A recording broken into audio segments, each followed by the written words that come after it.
So it's around this time of the year that I always start thinking about what types of soups and what kind of ingredients we have to make those soups.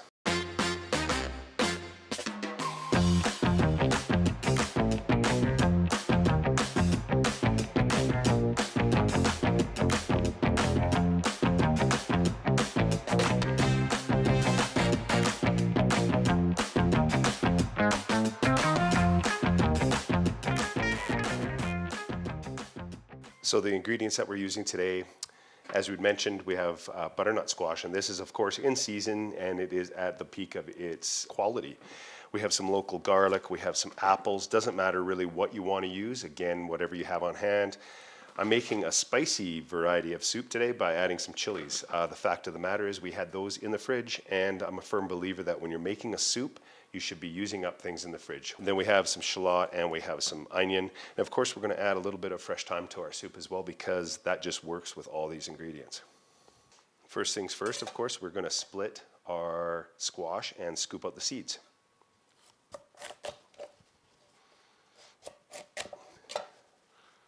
So we'll go ahead and remove the seeds.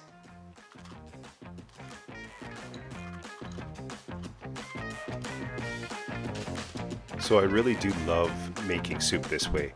This method of taking your beautiful ingredients that you've chosen and spreading them on a baking sheet, you know, it allows you to kind of slow down and just enjoy the whole process. You get this into the oven and of course your house starts to smell amazing. And yeah, it's just kind of a feel-good way to cook. You can read a book, chill out, and just enjoy the process.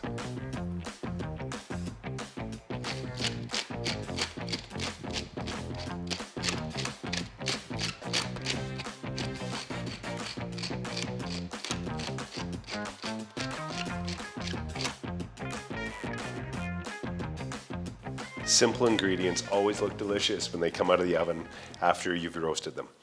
The aroma right now is unbelievable. We're going to get these into a blender with some chicken stock and a little bit of cream, and we're going to blend it and serve it up.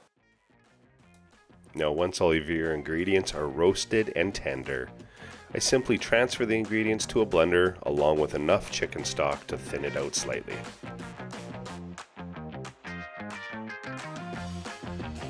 Instead of filling the blender right to the top like I've done, maybe it would be smart to break it into 2 or 3 batches. Sometimes the best teaching is to demonstrate on how not to do something. Either way, I've had a chance to add more chicken stock to get it to that perfect creamy texture I was looking for. Whisking in some heavy cream before heating to serve, and you are on the home stretch. This soup is downright luxurious. Creamy and dreamy with a delicious balance of sweet and savory. Enjoy, and thank you for watching another Divine Cooking.